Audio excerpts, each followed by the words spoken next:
Welcome to part 4 and what should be the final part of my review and celebration of having 5 years with this Royal Enfield Bullet Trials Works replica. And really and truly, I'm just revelling in the countryside now, but I am already tired. This is where this particular style of bullet really does well. It's so well suited to these roads or these little lanes. Yes, it is a bit bumpy, but it just loves them, and the engine just plods along beautifully. It's really good. Higher than standard bars also make the Trials version that much easier to ride on these kinds of roads. Yeah. Although on fast roads you do feel a bit like you're like a sail in the wind, when you get onto these kinds of roads and at slower speeds, it just gives you a much more comfortable riding position and you're slightly more relaxed, and it just suits this kind of road brilliantly. However, as I did say before, the old steering is quite quick, so you could do with being a bit slower for off-road work. So we're still out the back of Pentravoidus, heading towards Ysbyty really, I suppose. If you think I'm taking this up the infamous Ysbyty Green Lane, you must be having a giraffe. And it's all good fun. What I haven't said about the engine is it's got tons of torque. It's not great at the top end, although I've got a air filter on it to help it breathe a bit. It really does have great torque, and you can just bung it in top gear and it will pull like a train. And even in the bottom gears, it still pulls so well, and it's more or less like saying it's a tractor, but it really is quite the effective tool. It's fantastic, the torque laden delivery. Actually, I'm going to go there. I don't know whether this is going to work, but I'll give it a try.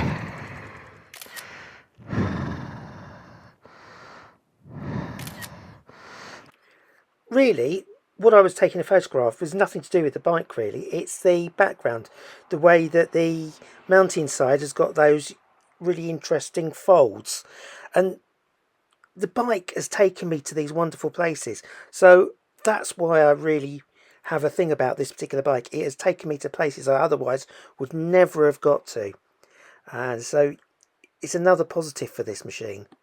Regardless of what happens from now on, a fitting celebration of 5 years.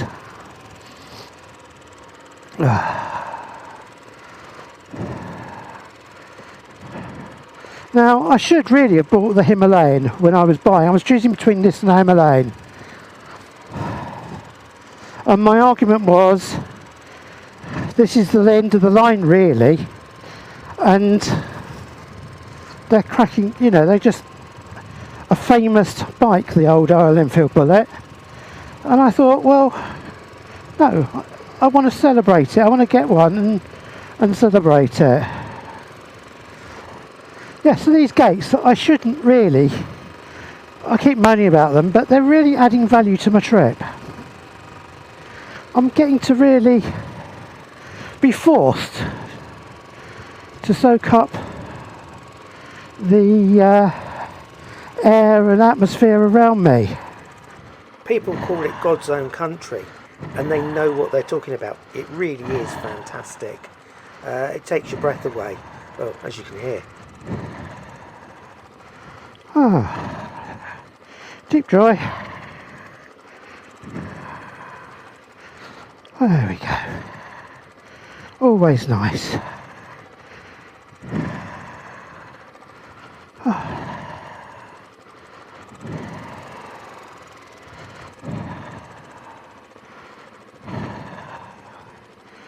we are. The view's not quite so good now.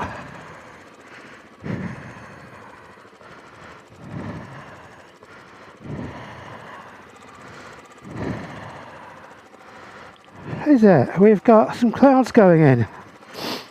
So it looks like it's going to be, by the skin of my teeth, if I am that lucky, that I've got this done.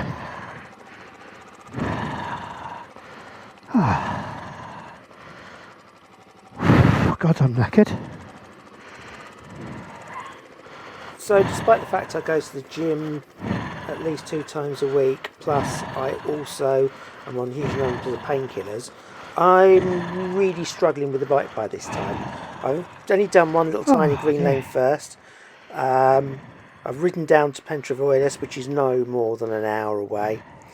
I'm tired, and I must admit I'm struggling now. How much of that is the bike? How much of that is me? I like to give the bike the benefit of the doubt and say it's actually me that's the weakest link, and the bike in other people's hands would be better. However, it really is quite a tough bike to ride compared to a dedicated trail bike or green lane bike or an enduro. Everything's so much heavier on it, and you're constantly working really hard. And even these little tiny stones, you can see the fact they're rattling the old steering quite badly. There's no compliance there. It's a 19-inch wheel, so it doesn't have quite the same rolling ability either.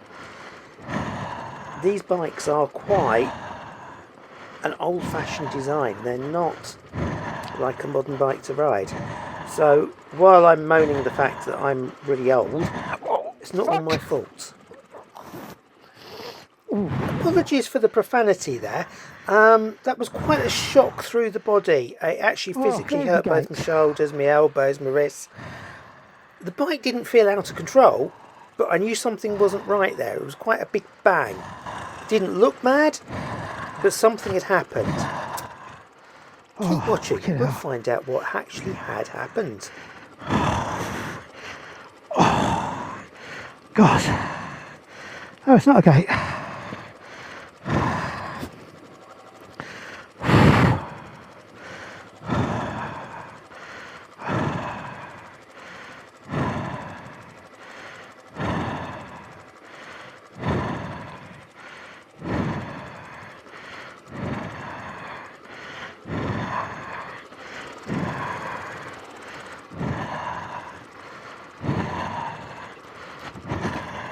Oh, there it is.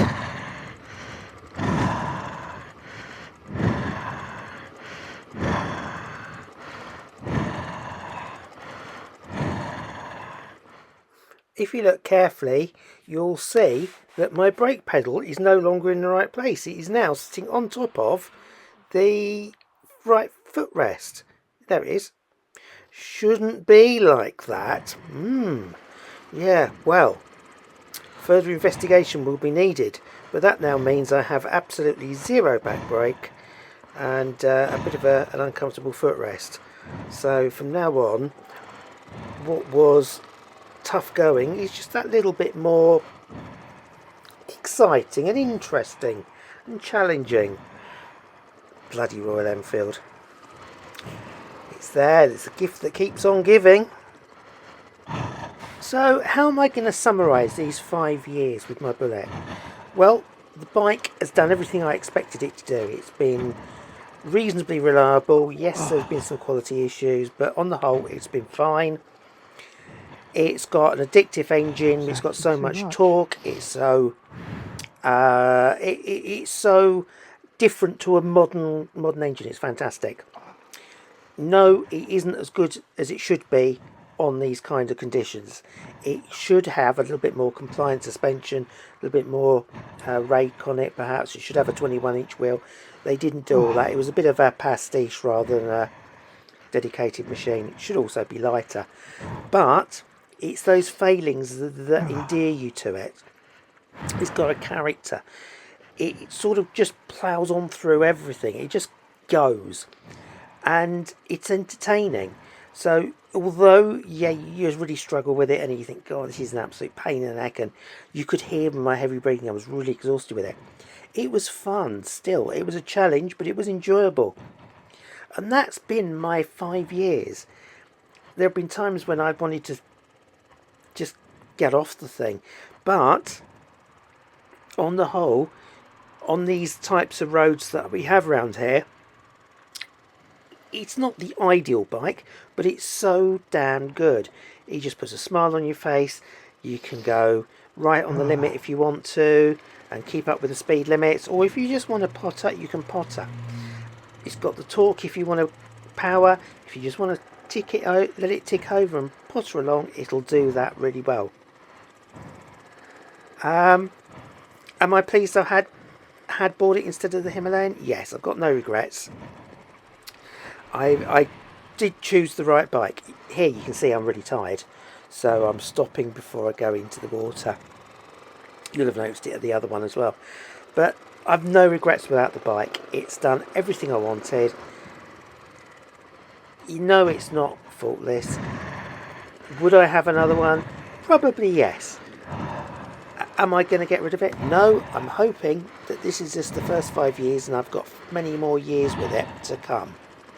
So thanks for bearing with me. It's been a bit boring, but there you have it. That's my 5 years, and I wanted to celebrate that 5 years with a bit of a real run.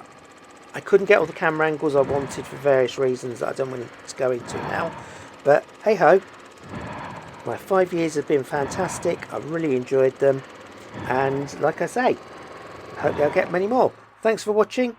Hope to see you again soon. Don't forget to like, subscribe and all that malarkey. Bye.